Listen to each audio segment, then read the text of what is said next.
रघुवीर समर्थ. काका सुरू करा. हो. श्रीराम जय राम. तुका सारिखे पूर्ण वैराग्य जाचे, वसिष्ठा परिज्ञान योगेश्वराचे. कवी वाल्मिका सारिखा मान्य ऐसा, नमस्कार माझा सद्गुरु रामदासा. श्रीराम मला वाटते अंतरी त्वा वसावे, तुझ्या दासबोधासी त्वा बोध व्हावे. अपत्या परी पाववी प्रेम ग्रासा, महाराज या सद्गुरु रामदासा. जय जय रघुवीर समर्थ. श्री कृष्ण गोविंद हरे मुरारे, हे नाथ नारायण वासुदेव. प्रद्युम्न दामोदर विश्वनाथ, मुकुंद विष्णुर्भगवन् नमस्ते. सच्चिदानंद रूपाय विश्वोत्पत्त्यादि हेतवे, तापत्रय विनाशाय श्रीकृष्णाय वयं नमः. कृष्णाय वासुदेवाय हरये परमात्मने, प्रणतक्लेशनाशाय गोविन्दाय नमो नमः. वसुदेवसुतं देवं कंसचाणूरमर्दनं, देवकी परमानन्दं कृष्णं वन्दे जगद्गुरुं. कृष्णकमलपत्राक्षं पुण्यश्रवणकीर्तनं, वासुदेवं जगद्योनिं नौमि नारायणं हरिं. कृष्ण कृष्णेति कृष्णेति यो मां स्मरति नित्यशः, जलं भित्त्वा यथा पद्मं संसारात् उद्धराम्यहम्.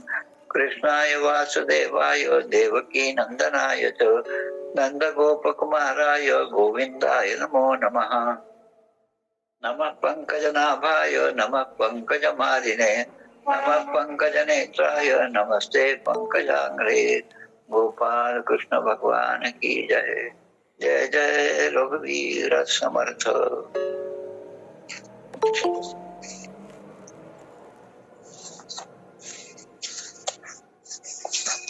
चतुश्लोकी भागवत. श्री भगवान उवाच, ज्ञानं परमगुह्यं मे यद्विज्ञान समन्वितं, सरस्यं तदङ्गं च गृहाण विदितं मया. ज्ञावानहं यथा भावो यद्रूप गुणकर्मकः, तथैव तत्त्वविज्ञानमस्तु ते मदनुग्रहात्.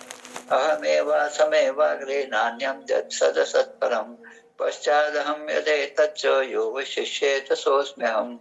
मृतेर्थं यत् प्रतीयेत् न प्रतीयेत् चात्मनि, तद्विद्यादात्मनो मायां यथा भासो यथा तमः. यथा महान्ति भूतानि भूतेषु चावचेष्वनु, प्रविष्टान्यप्रविष्टानि तथा तेषु न तेष्वहम्. एतावदेव जिज्ञास्यं तत्त्वजिज्ञासनात्मनः, अन्वयव्यतिरेकाभ्यां यत् स्यात् सर्वत्र सर्वदा. एतन्मतं समातिष्ठ परमेण समाधिना, भवान् कल्पविकल्पेषु न विमुह्यति कदाचित्. गोपाल कृष्ण भगवान की जय. जय जय रघुवीर समर्थ. अवतरणिका 6व्या स्कंदाची. षष्ठ स्कंद प्रथमोध्यायात अजामिलोपाख्यान विख्यात अजामिलोद्धार धर्म भागवत द्वितीयात वर्णिला. यम यमदूत चर्चा तृतीयाशी, चतुर्थी हरिदर्शन दक्षाशी, पंचमी नारद बोध दक्षपुत्राशी, शाप नारदाशी दक्षाचा. दक्षाच्या 60 कन्यांचा वंश निवेदिला षष्टाध्यायास. सप्तमी त्यागुण बृहस्पतीस देवगुरु करती विश्वरूपाशी. नारायण कवच 8व्याशी, नवमी वधिले विश्वरूपाशी. वृत्रासुराने हरविले देवाशी, केली ददितीशी प्रार्थना. ददीची या अस्थिवज्राने वृत्रासुराशी युद्ध खेळणे, 10व्यात ते ऐकणे. एकादशी वृत्रासुर वीरवाणी. द्वादशी वध वृत्रासुराचा. त्रयोदशी इंद्रात दोष ब्रह्महत्येचा. चतुर्दशी वृत्रासुर पूर्वजन्माचा. पंचदशी बोध चित्रकेतुशी. षोडशी चित्रकेतुशी विरक्ती, संकर्षण दर्शन प्राप्ती. सप्तदशी शापतसे पार्वती चित्रकेतुशी. आदिती दितीचे संतान. अष्टादशी प्रसवले मरुद्गण. 19वी वर्णन पुसवन व्रताचे. गोपाल कृष्ण भगवान की जय. जय जय रघुवीर समर्थ. आज मार्गशीर्ष शुद्ध एकादशी. पंचांगामध्ये पाहिलं तर आज स्मार्त एकादशी आणि उद्या भागवत एकादशी. स्मार्त आणि भागवत एकादशी हा निर्णय नंतरचा, पण जी एकादशी ज्या दिवशी भगवंताने भगवद्गीतेसारखं हे एवढं दिव्य ज्ञान आपल्या शिष्य अर्जुनाला दिलं, तो दिवस म्हणजे आजचा गीता जयंतीचा दिवस. आपण श्रीमद भगवद्गीतेच्या ध्यानाच्या श्लोकांमध्ये सुरुवातीलाच आपण वंदन करतो. ओम पार्थाय प्रतिबोधितां भगवतां नारायणेन स्वयं व्यासेन ग्रथिता पुराण मुनीनां मध्ये महाभारतम् अद्वैतामृतवर्षिणीं भगवतीं अष्टादशोऽध्यायिनीं अंब त्वाम् अनुसंदधामि भगवद्गीते भवद्वेषिणीम्. अर्थात पार्थाय प्रतिबोधितां भगवतां नारायणेन स्वयं. पार्थ म्हणजे अर्जुनाला त्या कुरुक्षेत्राच्या रणभूमीवर काळाला सुद्धा एक क्षणभरासाठी थांबवलं आणि भगवंताने पार्थासाठी बोध केला, आणि तो बोध म्हणजे श्रीमद भगवद्गीता. आता हे आपल्यापर्यंत कसं पोहोचलं तर देवर्षी व्यासांनी व्यासेन ग्रथिता पुराण मुनीनां मध्ये महाभारत, देवर्षी व्यासाने जी पुराणं लिहिली आणि त्याच्यातलं शेवटचं पुराण म्हणजे श्रीमद भागवत महापुराण. आणि हे लिहित असताना दुसरं त्या व्यासांचा एक ग्रंथ म्हणजे जय नावाचा ग्रंथ. सुरुवातीला या महाभारताचं नाव जय असं होतं, नंतर ते नाव विजय ग्रंथ असं झालं, आणि नंतर त्याला आपण महाभारत या नावाने ओळखतो.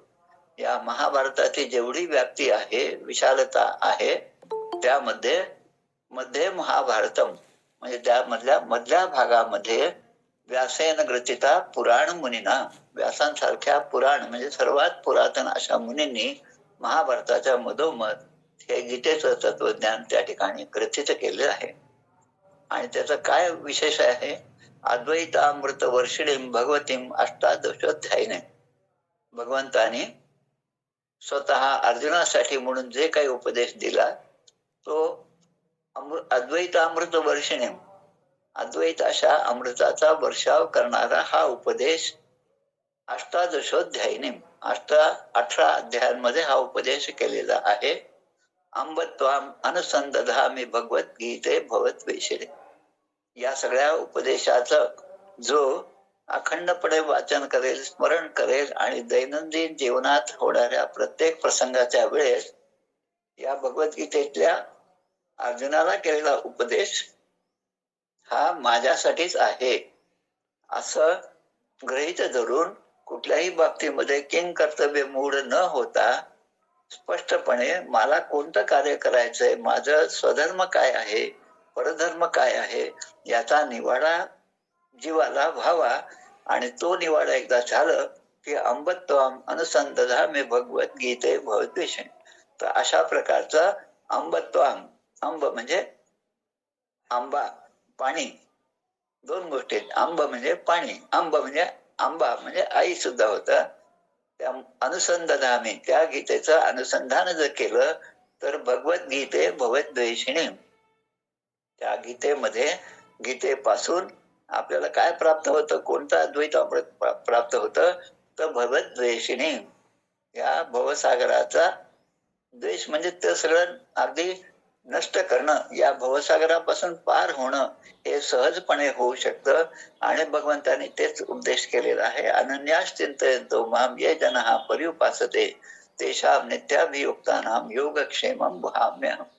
अशा भगवद्गीतेचं पारायण आता आपण काही काळापासून मागे करत आहोत. आपण दर महिन्यातील दशमी, एकादशी आणि द्वादशी या तिथीला पूर्ण गीतेचं पारायण आपण करत आहोत. त्याची काय आपण नोंद घेत नाही, पण त्याचा आनंद मात्र प्रत्येक जण घेत आहे.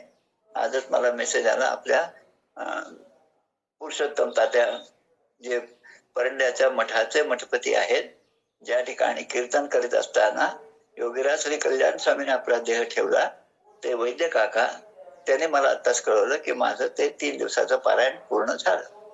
आता आज स्मार्त एकादशी, उद्या वैष्णव एकादशी आणि उद्या एकादशी युक्त द्वादशी सुद्धा आहे. त्यामुळे हे पारायण काल, आज आणि उद्या असं होणं अपेक्षित आहे. आणि तसं आपण सगळं करत आहोत, त्याचा आनंद आपण घेत आहोत. त्याचं स्मरण आज या गीता जयंतीच्या दिवशी आपण करत आहोत. जे भगवंताने त्या ठिकाणी सांगितलं तेच भगवंत या ठिकाणी सुद्धा या भगवंताच्याच प्रेरणेने सगळ्या देवांना आज्ञा झाली की तुम्ही दधीची ऋषीकडे जा. हे सांगणारा अध्याय हा आपला आजचा अध्याय आहे. त्याचा आपण पूर्ण विचार करूया. 6व्या स्कंदामधील 9वा अध्याय. विश्वरूपाचा वध, वृत्रासुराकडून देवाचा पराभव आणि भगवंताच्या प्रेरणेने देवांचे दधीची ऋषीकडे जाणे, या 3 गोष्टी या अध्यायामध्ये आहेत. आता या विश्वरूप जो आहे त्याचं थोडस पार्श्वभूमी लक्षात घ्या. त्वष्टा कोण आहे? तर आदिती पुत्र, आदितीचे जे 12 पुत्र आहेत त्यामध्ये त्वष्टाचं नाव आहे. म्हणजे त्वष्टा हा देवतांच्या वंशातून आलेला आदितीचा पुत्र, देवांचाच भाऊ असणारे हे त्वष्टा आहे. या त्वष्ट्यांचा पुत्र म्हणजे विश्वरूप आहे. आता देवतांचे गुरु जे आहेत ते बृहस्पतींचा अपमान झाला, तो इंद्राकडून झाला, म्हणून बृहस्पतींनी त्यांचं ते आचार्य पद जे आहे त्याचा त्याग केला आणि मग आपल्याकडे आता आचार्य कोण असा विचार केला. म्हणून हा जो मागचा अध्याय त्याचा हा संदर्भ आहे. मग या ठिकाणी परीक्षित राजाला शुकाचार्य सांगतात की आम्ही असं ऐकलं की या विश्वरूपाला 3 मस्तके होती. आता 3 मस्तक कशामुळे?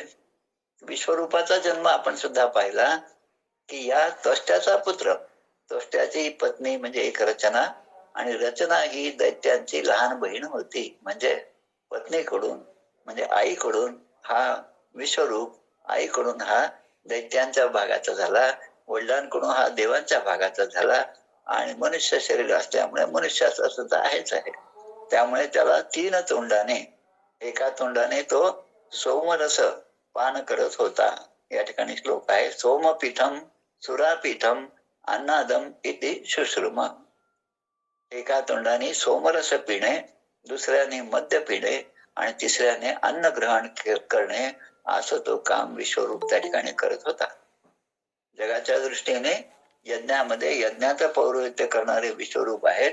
ते मंत्र म्हणत आहेत, पण त्यांच्या मनामध्ये मात्र काय आपण म्हणतो त्याला उत्तीर्ण होणं, आपल्यावर ज्यांचे उपकार आहेत त्यांना परतफेड करणं, या दृष्टीने तो मंत्र म्हणत असताना काही भाग जो आहे सोमरसाचा, काही भाग मद्याचा आणि काही भाग अन्नाचा, आणि असा तो त्या प्रत्येक आहुतीचे 3 भाग करून त्याने यज्ञाला सुरुवात केली. आदिती कश्यपांचे पुत्र असणारे त्वष्टा, त्यांचे हे 12 आदित्य, आणि म्हणून यज्ञाच्या वेळी प्रत्यक्षामध्ये उंच स्वराने नम्रतापूर्वक ते विश्वरूप जे आहे ते देवांना आहुती देत होते. आता ते सगळं कार्य सुरू होतं, आहुती सुरू आहे, यज्ञ सुरू आहे. आता इंद्र त्या ठिकाणी आहेत, इंद्राच्याच आज्ञेने हे सगळं सुरू आहे. विश्वरूपाला त्या ठिकाणी यज्ञाचा प्रमुख सुद्धा इंद्राच्याच आज्ञेने केलेला आहे. पण इंद्राच्या असं लक्षात आलं की हा देवांचा अपराध करत आहे. आपण देवांचे गुरु बृहस्पतीच्या ठिकाणी यांची नेमणूक केली, म्हणजे हा आता धर्माच्या मार्गाने जात आहे, पण धर्माच्या मार्गाने जात असताना मनामध्ये कपट ठेवून जर आपण ते धार्मिक आचरण केलं तर आजही आपण विश्वरूपच आहोत. बऱ्याच ठिकाणी आपण पाहतो, आता जास्त बोलण्यासारखं नाही, पण सगळीकडेच आपल्याला हे दिसतं की जे मुलामा जो आहे तो सात्विकतेचा असतो, पण मनामध्ये मूळ उद्देश जो आहे तो मात्र रजोगुणाचा किंवा तमोगुणाचा असतो. असे कार्य ज्यांच्याकडून होतात ते सगळे विश्वरूपाच्या संज्ञेला प्राप्त होतात. विश्वरूपाचे सोमरस पिणारे जे मस्तक आहे सोमपीठम, ते म्हणजे चातक पक्षाच्या रूपाने, चातक पक्षी जो आहे तो सोमरस पिणारा झाला. सुरापान करणार जे दैत्य, सुरापान म्हणजे मद्यपान करणारे जे होते ते त्याचं रूप म्हणजे पक्षाच्या रूपाने तो चिमणा पक्षी झाला. आणि अन्न खाणारे जे आहे ते कवडा झाले. कवडा नावाचा पक्षी असतो, त्याला तितर पक्षी असं पण म्हणतो. तितर पक्षाचं वैशिष्ट्य जे आहे ते पण आपल्याला सांगतो की तितर पक्षी हा इतर पक्ष्यांपेक्षा थोडा वेगळा आहे. कारण तितर पक्षी जे अन्न खातो या विश्वरूपाच्या प्रमाणे ते अन्न खात असताना त्यामध्ये जो काही वाईट गोष्टी असतील त्या अन्नामध्ये, तर त्याच्यावर लगेच त्याचा प्रभाव होतो आणि तो स्वतः आपलं देह सुद्धा समर्पण करतो, तो मरून जातो आणि आपल्यानंतर जे खातील त्यांना तो निर्देश देतो की हे अन्न तुम्ही खाऊ नका. प्रत्यक्ष संभाजी महाराजांच्या चरित्रामध्ये ही कथा, ही घटना, हा प्रसंग झालेला आहे. आणि त्यावरून त्यांच्या लक्षात आलं की या ठिकाणी आपल्या जीवाला काहीतरी धोका आहे. आता इंद्राने हे पाहिल्याबरोबर इंद्राने काय केलं की त्या ठिकाणी इंद्र भयभीत झाला आणि त्यांनी या विश्वरूपाचं मस्तक जे आहे ते तोडलेलं आहे. विश्वरूपाचा वध झालेला आहे. आता विश्वरूप वडिलांच्याकडून ब्राह्मण होता. विश्वरूपाला मारल्याबद्दल ब्रह्महत्येचं पाप इंद्राला लागलं आणि त्याने ते पाप स्वीकार केलं. म्हणजे मी गुन्हाच केला नाही, तो मी नव्हेच असं म्हणणारी आता पिढी आहे. पण या ठिकाणी प्रत्यक्षपणे इंद्राने ते पाप स्वीकार केलं. उंदळी त्याचा स्वीकार केला त्या शापाचा. आणि 1 वर्षापर्यंत सुद्धा पण त्या इंद्राने त्यातून सुटण्याचा, त्यातून आपल्याला काहीतरी मोक्ष प्राप्त व्हावा, चांगल्या गोष्टी प्राप्त व्हाव्या याचा विचार सुद्धा इंद्राने केला नाही. आणि त्यानंतर मात्र स्वतःच्या शुद्धीकरणासाठी त्यांनी जे पाप केलं ब्रह्महत्येचं, ते पाप 4 ठिकाणी वाटून दिलं. भूमी स्तुरीयम जग्राह खातपूर वरेण वै ईरिणम ब्रह्महत्याया रूपम भूमो प्रदृश्यते. 4 ठिकाण कोणते? पृथ्वी, जल, वृक्ष आणि स्त्रिया यांना ते पाप ब्रह्महत्येचं त्याने वाटून दिलं आणि या चौघांनी त्याचा स्वीकार केला. आता जेव्हा दुसऱ्याच्या पापामध्ये मी सहभागी होतो तेव्हा साहजिकपणे एखाद्या व्यापाऱ्यासारखा आपण म्हणतो मग मला काय फायदा, आणि म्हणून मी म्हणतो तो मला वर तुम्ही द्या, तर मी तो पाप स्वीकारतो. पण ते पाप स्वीकारल्यानंतर त्या पापाचे, त्या कर्माचे, वाईट कर्माचे भागीदार आपण झाल्यानंतर केव्हा ना केव्हा ते वाईट कर्म आपल्या कृतीमधून दिसायला लागतात.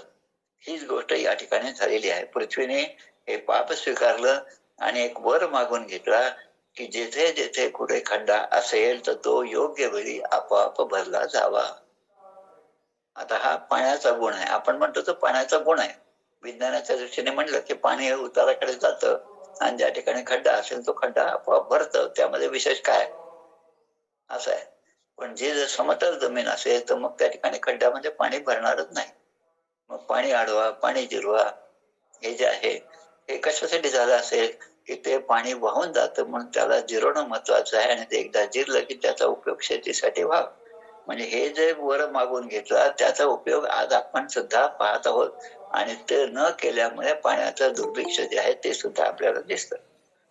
आता हे जर आपण स्वीकारलं आणि तो वरच पण दिला, पण त्याचं पाप स्वीकारलं त्याचं काय आपल्याला दृष्टीपथी पडतं ते म्हणजे या पृथ्वीवर अनेक ठिकाणी आपण पाहतो की खूप भरपूर पाऊस पडला तरी जमीन ओसाड राहते. कितीही पीक त्या ठिकाणी पेरली तरी पण पीक येत नाही, ओसाड जमीन आहे. तर ज्या ज्या ठिकाणी अशी ओसाड जमीन असेल त्या त्या ठिकाणी त्या इंद्राने केलं जे पाप होतं ब्रह्महत्येचं ते त्या भूमीने स्वीकारलं आणि म्हणून ते आपल्या दृष्टीत पत्तेस येते. आता दुसरा पापाचा भागीदार असणारा वृक्ष आहे. तुर्यम छेद विरोहेण वरेण जगृर द्रुमाहा तेषाम निर्यास रूपेण ब्रह्महत्या प्रदृश्यते. झाडांनी सुद्धा हे पापाचा स्वीकार केला. आता त्या झाडांमध्ये पापाचा स्वीकार केल्यानंतर झाडांनी काही जो वर मागितला तो वर काय आहे की माझा एखादा भाग तोडल्यानंतर तो पुन्हा भरून यावा. समर्थ ग्रंथराज दासबोधामध्ये एका समासामध्ये म्हणतात की ओळीस ओळी लागेना. ओळी म्हणजे अंगुली. एका बोटाला जखम झाली तर दुसऱ्या बोटाला ती कळत नाही असं समर्थ म्हणतात. तसं या ठिकाणी एखाद्या झाडाची फांदी जरी आपण तोडली तर तिचं दुःख त्या पूर्ण झाडाला होतं हे बरोबर आहे. पण ते झाड मात्र स्वतःचं अस्तित्व कधीही घालवत नाही. ते जरी आपण तोडलं तरी पुन्हा काही दिवसांतर त्या ठिकाणी पुन्हा ती फांदी येते आणि पुन्हा त्याला पानं येतात, पुन्हा त्याला फळं येतात. आणि हे जे हा वर त्या झाडाने वृक्षाने मागून घेतला. आता हे पाप जे आहे ते कुठून दिसतं त्या वृक्षामध्ये, तर ते दिसतं तर त्या झाडापासून निर्माण होणारा डिंक, गोंद यापासून दिसतं. आणि तो गोंद चांगला आहे का वाईट आहे हे पाहण्यासाठी साधं उदाहरण म्हणजे जे रबर तयार होतं ते रबर सुद्धा या झाडाच्या चिकापासून तयार होतं. रबराचं जे का आपण इरेझर म्हणतो, आपण आजकाल मुलं आपण खोड रबर म्हणतो आपल्या लहानपणी, आता इंग्लिश कामच नाही होत म्हणून ते इरेझर म्हणतात. तर ते त्या रूपाने बाहेर पडतं. जसं ॲलोवेराचं आजकाल खूप प्रसिद्ध आहे रामदेव बाबांच्यामुळे, प्रत्येकालाच ॲलोवेरा माहिती आहे, भगवंत माहित नसेल तरी चालेल, पण ॲलोवेरा म्हटलं आहे. मग त्यामध्ये जो चीक असतो तो त्या रूपाने तो बाहेर पडतो, की त्याने ते पाप स्वीकारलं, त्या रूपाने तो बाहेर पडतो. आता तिसरं जे आहे ते स्त्रियाने स्वीकारलं. आता त्याचाही विचार आपण करू. स्त्रियांसाठी जे आहे कामोत्पत्तीचा वर मिळवला स्त्रियांनी, त्या इंद्राकडून मिळवला, तिसरा भाग स्वीकारला. पण त्याचबरोबर आता ते पाप कुठून प्रगट होणार आहे? ते पाप प्रगट होतं की स्त्रियांच्या ठिकाणी जो रजस्रावाचे जे 4 दिवस आहेत त्या ठिकाणी ते पाप प्रगट होतं. आता हे चांगलं आहे का वाईट आहे याचा सुद्धा आपण विचार करू, कारण हे प्रगट होणं हे ब्रह्मदेवाचं कार्य आहे आणि ते प्रगट झाल्याशिवाय प्रजेची निर्मिती होणार नाही. म्हणून जीव, मग तो माणूस असो, स्त्री असो, झाड असो, एखादा पशु पक्षी असो, त्या प्रत्येकाच्या ठिकाणी तो प्रगट होतो. जवळपास 50 वर्षापूर्वी मी या सुरतला असताना माझ्या पीएचडीचे गाईड डॉक्टर भगवान दास यांच्या बरोबर तापी नदीवर स्नान करण्यासाठी आम्ही गेलो, ज्या ठिकाणी एकुलते एक तुमच्या गायत्री देवीचं मंदिर आहे. आणि आम्ही स्नान करण्यासाठी सकाळी 6-7 वाजता त्या ठिकाणी पोहोचलो. पण स्नान करायला खाली उतरतो तेव्हा आमच्या सरांनी पाहिलं की या नदीमध्ये आता फेस भरपूर आहे आणि फेस भरपूर असल्यामुळे तिथे स्नान करायचं नाही हा निर्णय आमच्या सरांनी घेतला. कारण ते सगळ्या अशा अध्यात्माच्या पार्श्वभूमीतून असणारे ते बनारसचे असल्यामुळे त्यांनी नाही म्हटलं आणि मी त्यांचं ऐकलं आणि आम्ही स्नान न करता दर्शन घेऊन तसंच परत आलो. म्हणजे हा जो चौथा भाग आहे की पाण्यावर, की पाण्याने काय मिळालं, तर माझा उपयोग केल्यानंतर नदीमधलं किंवा त्या विहिरीमधलं पाणी जसं जसं आपण काढत जाऊ, उपसा जसा जसा असेल तेव्हा नवीन झरे त्यामध्ये निर्माण होतात. पाणी अडवा, पाणी जिरवा, आणि ते जिरवलं तरच ते झरे येणार आहेत. आणि मग ते म्हणतात की आता ते हे पाप जर स्वीकारलं, आता ते पाप कसं दिसेल आता त्या पाण्याच्या मध्ये, तर ते पाप त्यावरच्या फेस आणि बुडबुडे यांच्या रूपाने आपल्याला दिसतं. मी आता जे उदाहरण सांगितलं, नदी सुद्धा रजस्वला होते. 3 दिवस 4 दिवस नदीला सुद्धा जेव्हा नवीन पाणी येतं तेव्हा ती नदी रजस्वला आहे हे लक्षात येणं, याला सुद्धा थोडंसं ज्ञान लागतं अध्यात्माचं. अन्यथा नदी म्हणजे नदीच आहे आणि आम्हाला स्नान करायचंच आहे, आम्ही त्यासाठीच आलो असं म्हणून स्नान करणारे पुन्हा त्याच पापाचे भागीदार होतात. आता विश्वरूप जे आहेत म्हणजे या त्वष्ट्याचे पिता, त्वष्टा, या मृत्यूपणाचा झाला ते विश्वरूपाचा झाला आणि त्याचे पिता असणारे त्वष्टा. या त्वष्ट्यानं जेव्हा ही बातमी समजली तेव्हा त्यांना खूप राग आला आणि इंद्रास बरोबर त्यांनी शत्रुत्व स्वीकारलं. आणि ते शत्रुत्व स्वीकारल्यामुळे ते म्हणतात आता मी मोठा यज्ञ करेल आणि या इंद्राला मारून टाकेल, असा त्याने मूळ उद्देश ठेवला. आणि इंद्राला शत्रू उत्पन्न करण्यासाठी हे त्वष्टा आता हवन करू लागले. आता जो आहे तो वृत्रासुराचा जन्म झाला आहे, त्या ठिकाणी वृत्रासुर प्रगट झालेला आहे. या यज्ञामध्ये यज्ञ पूर्ण होताच त्या अग्नीतून एक मोठा भयंकर असा पुरुष प्रकट झाला आणि तो इतका अकराळ विक्राळ होता की त्याचे शरीर जे आहे ते रोज बाणाप्रमाणे वाढत होतं, ते वाढतच होतं.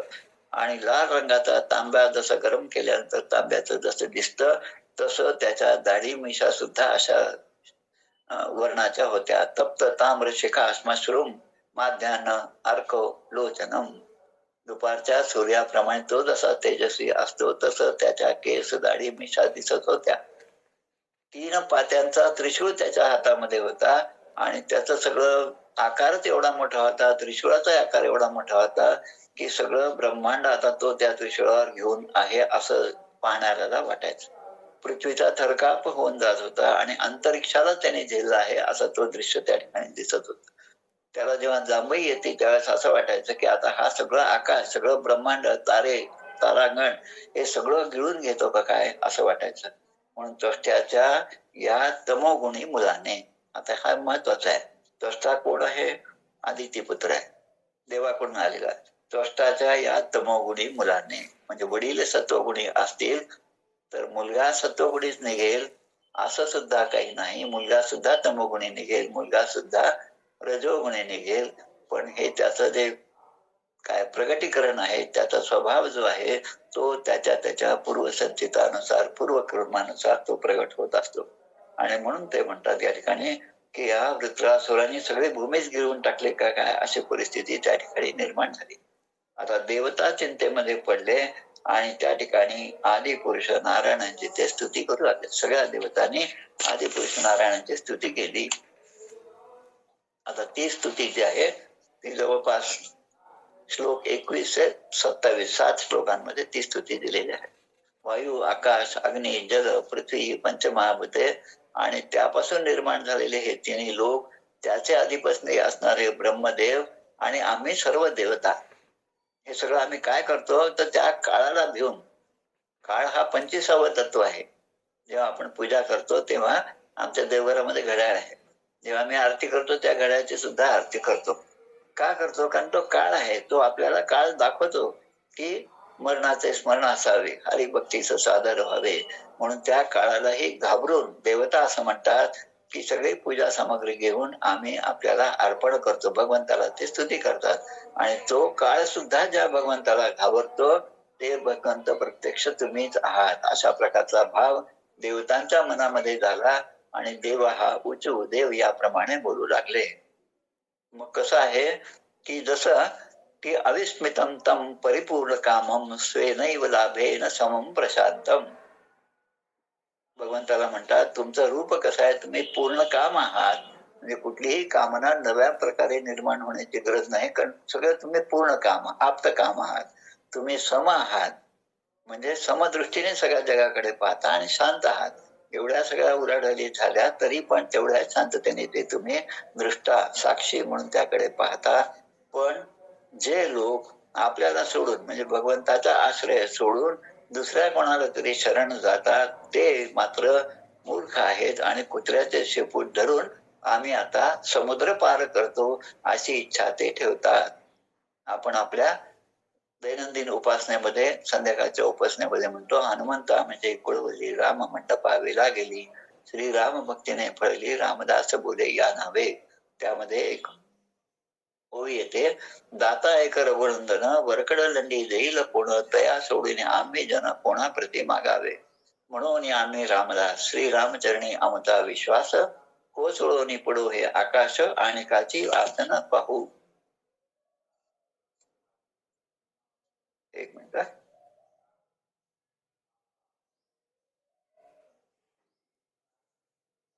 मग तर कुत्र्याचं शेपूट पकडून मी समुद्र तरतो असं म्हणणारे जे आहेत ते कसे मूर्ख ठरतात, ते दिलं. म्हणून तुम्ही भगवंतावर विश्वास ठेवा. मागील कल्पाच्या वेळे वैवसत म्हणून जो आहे, आता ही सत्यव्रत राजाची कथा आपल्याला पुढे येणार आहे. मत्स्य रूप जय जय राम, कुर्म रूप जय जय राम, ते सगळं आपल्याला एकानंतर एक आपल्याला पाहायला मिळणार आहे. प्राचीन काळी या ब्रह्मदेवानी सगळं संकटात पडलेलं असताना, ब्रह्मदेव सगळीकडे पाणी पाणी असताना माझी उत्पत्ती कशी झाली हे पाहण्यासाठी जेव्हा ब्रह्मदेव गेले आणि त्यांना त्या संकटापासून त्या ब्रह्मदेवाचं रक्षण जे केलं ते सुद्धा तुम्हीच आहात, म्हणून त्या भगवंतांना देव जे शरण गेलेले आहेत.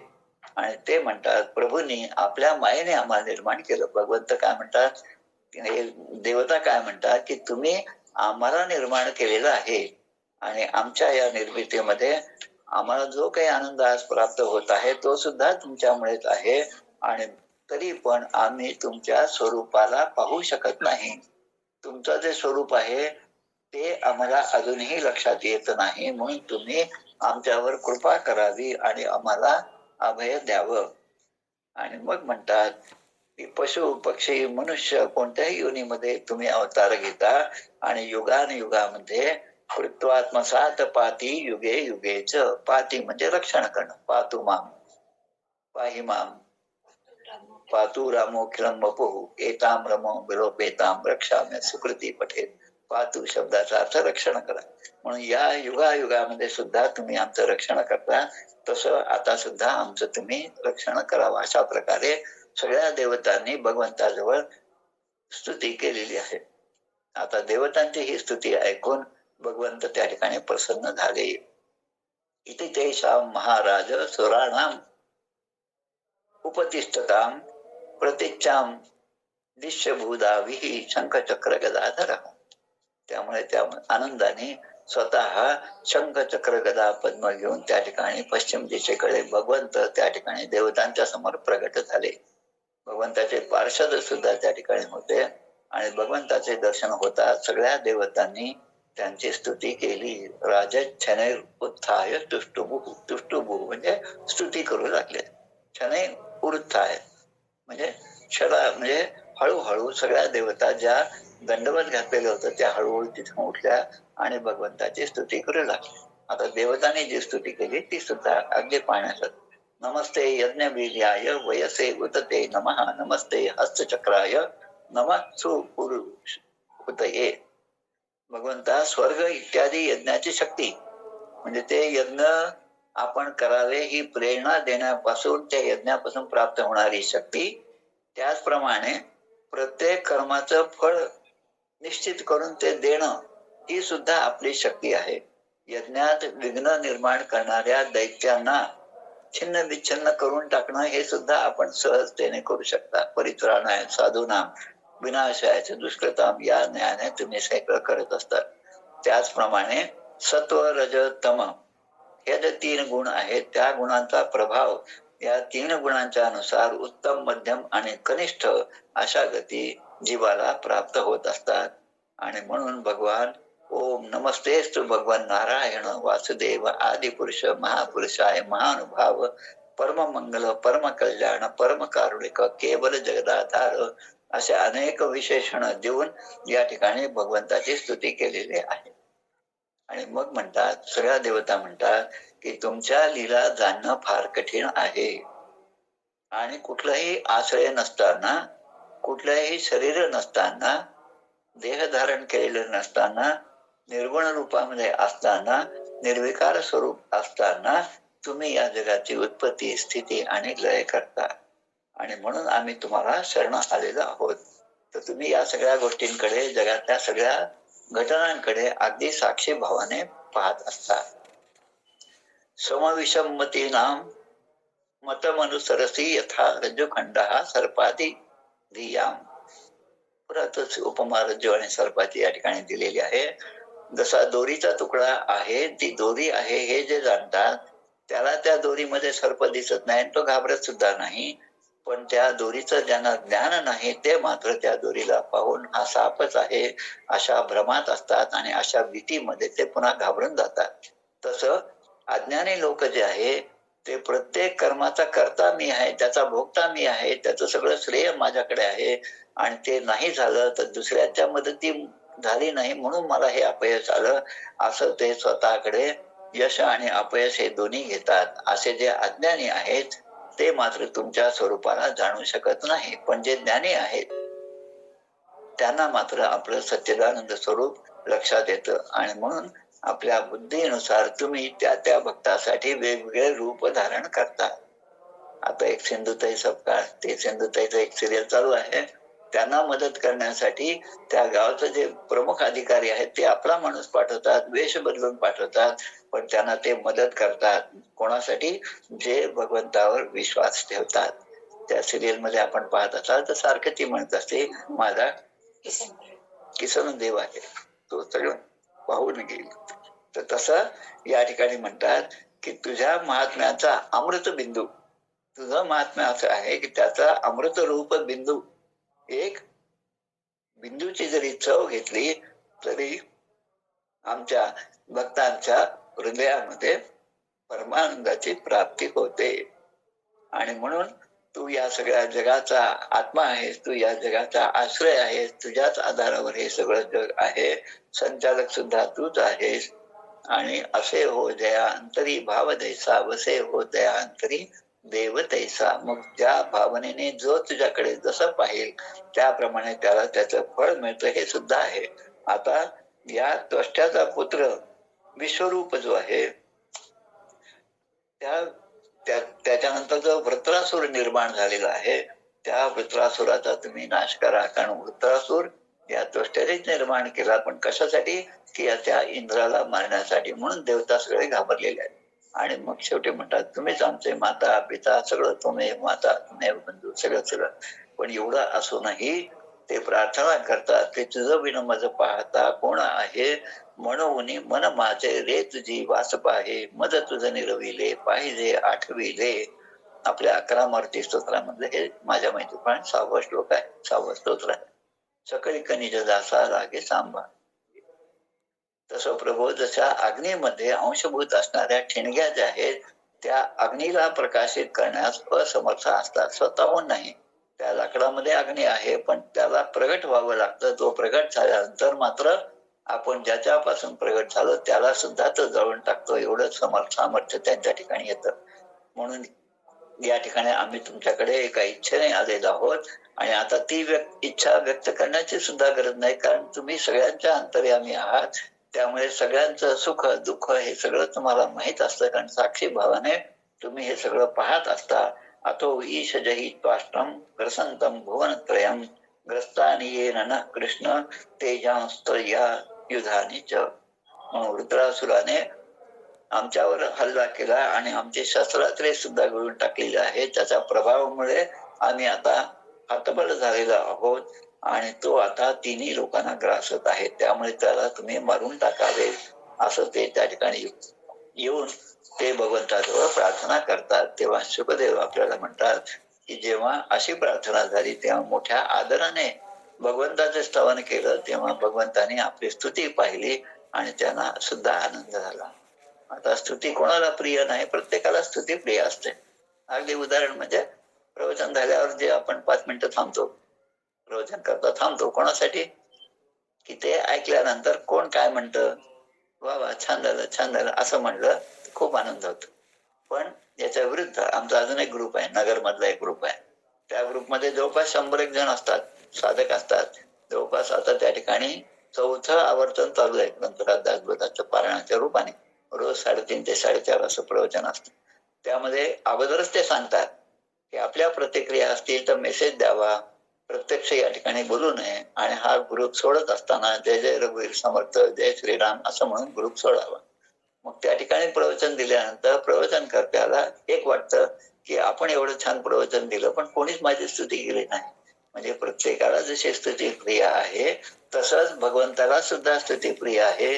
आणि त्या भगवंतानी हे सगळं ऐकून श्री भगवान वाच प्रीतोहम वरुश्रेष्ठा सुरश्रेष्ठा मधुपस्थान विद्यया आत्मैश्वर्य स्मृती पुसाम भक्तिश्चैव मया यया मयी. तुम्ही स्तुतीयुक्त ज्ञानाने माझी उपासना केली आहे आणि त्यामुळे मी तुमच्यावर प्रसन्न झालो आहे.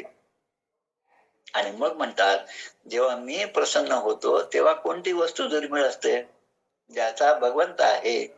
एक डायलॉग होता पाहतो, मेरे पास माँ है. तो सिनेमा तुम्हाला आठवत असेल.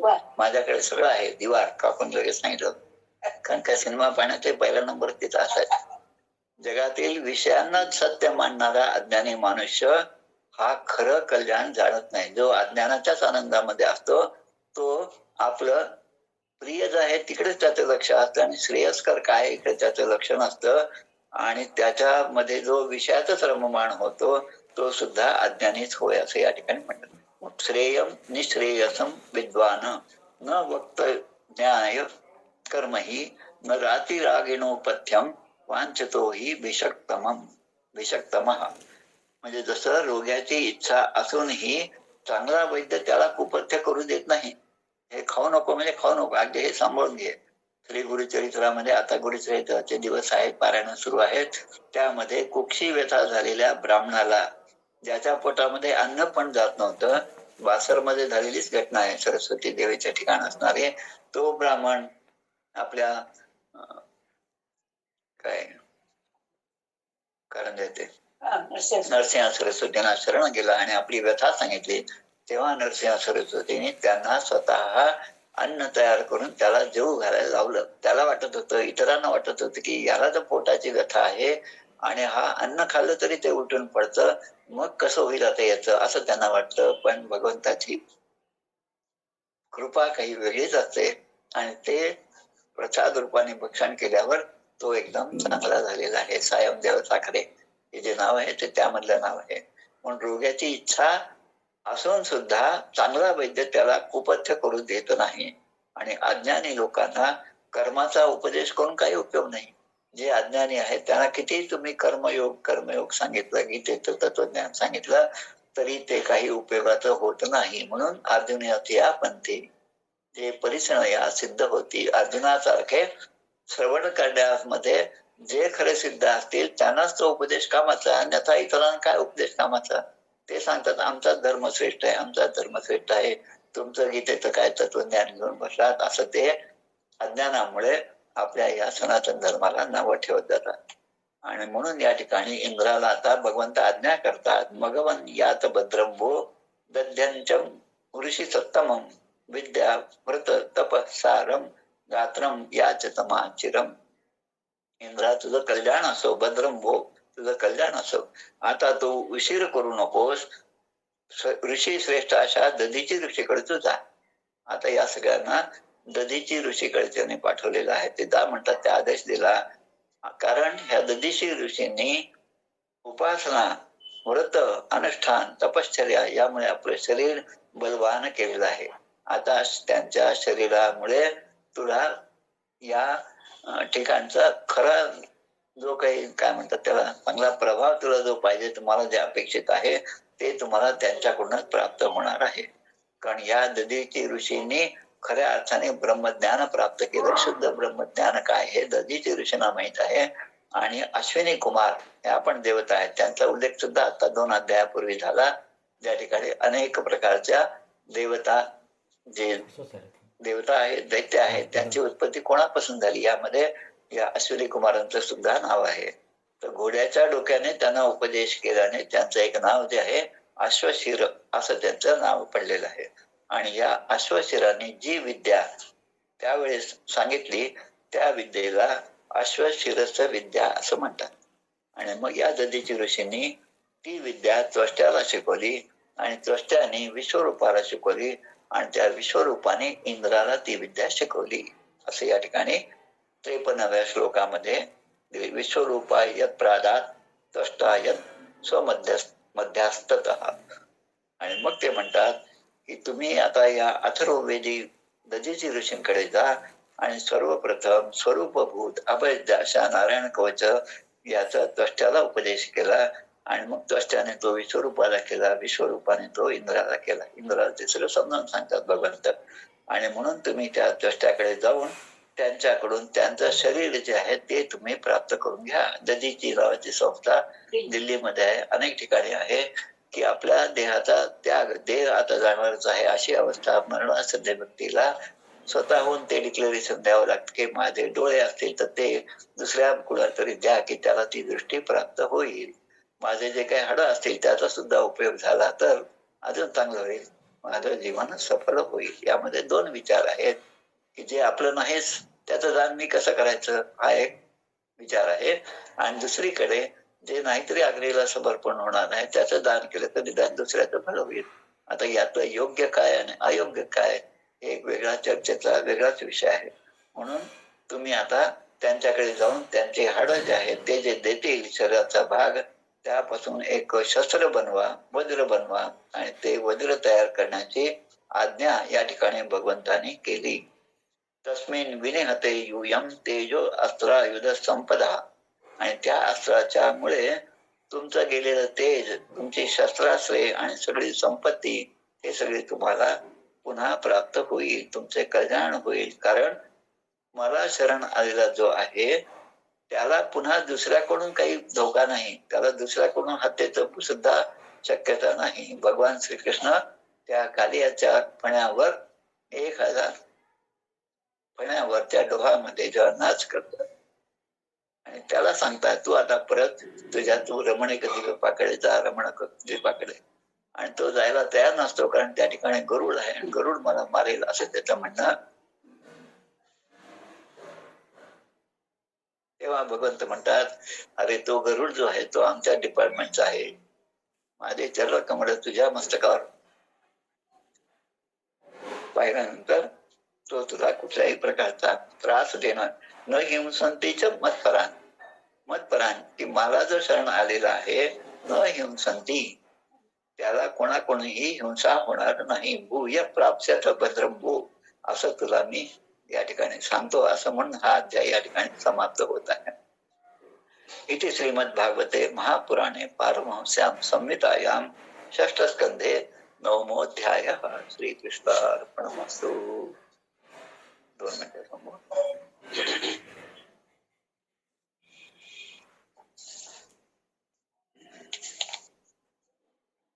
आता पुढच्या अध्यायामध्ये, उद्याच्या अध्यायामध्ये या दधीची ऋषीने आपल्या अस्थी दिलेल्या आहेत. देवाने त्या अस्थींपासून वज्राची निर्मिती केलेली आहे आणि वृत्रासुराच्या सेनेवर आक्रमण केलेलं आहे. हा आपला 10वा अध्याय. उद्याचा मला ती सवय होती शिक्षक म्हणून, आता क्लास झाला की उद्या काय ते मी सांगत होतो. आणि जे चांगले विद्यार्थी आहेत ते उद्या येतात, ते वाचून येतात. आणि असे पण चांगले विद्यार्थी या ठिकाणी सुद्धा आहेत, हे मला समजतं. ते माझे विद्यार्थी नाहीत, पण त्यांना ही रुची प्राप्त झाली श्रीमद भागवताची की उद्याचं कोणतं प्रवचन आहे ते आधीच वाचून ठेवतात. आणि त्यामुळे काय होतं की आपण जे ऐकतो, श्रवण करतो, ते आपल्या अंतरंगामध्ये स्थिर राहतं. तर आपण आता आरती म्हणूया. जय हो जय श्री भागवता, आरती करी तुझ भगवंता. जय हो जय श्री भागवता, आरती करी तुझ भगवंता. श्री शुक मुनीने परम भक्तीने नाना परीने गायले जा हरी चरिता. आरती करी तुझ भगवंता. वेद तरुचे मधुर फळ, स्वादुरसे जे सोजळ. आत्मा राम मुनी अचळ, सेवुनी करीती जन सफळ. महापर्वणी आली अवनीची अगहरणी, भवजल तरणी ती पतिता. आरती करी तुझ भगवंता. येथे व्यासाचे वाणी, सार्थक हरिगुण गाऊनी. शास्त्र पुराणी मुकुटमणी, परम प्रेमामृत जननी. सहज सेविता भाविक भक्ता, उदार दाता मोक्ष तत्वता देहाता. आरती करी तुझ भगवंता. गमते जणू मानस तीर्थ, द्वादश सोपाने युक्त. निर्मल भक्ती जले भरित, विहरे हरिहंस चितेत. श्लोक सुकुमले संत अलिकुले, सेवुनि रमले पान विसरले रस पिता. आरती करी तुझ भगवंता. अपार महिमा ग्रंथाचा, वदवे ना कोणासाचा. मेवा कविवर संताचा, प्राणची कीर्तनकारांचा. जणू बोधाचा स्वयं प्रभेचा, द्वादश कळीचा रवी अंतरीचा महरता. आरती करी तुझ भगवंता. ग्रंथ नव्हे हा श्री कृष्ण, गीते वेधी मन पूर्ण. अनन्य होता या शरण, खचित टळे जन्म मरण.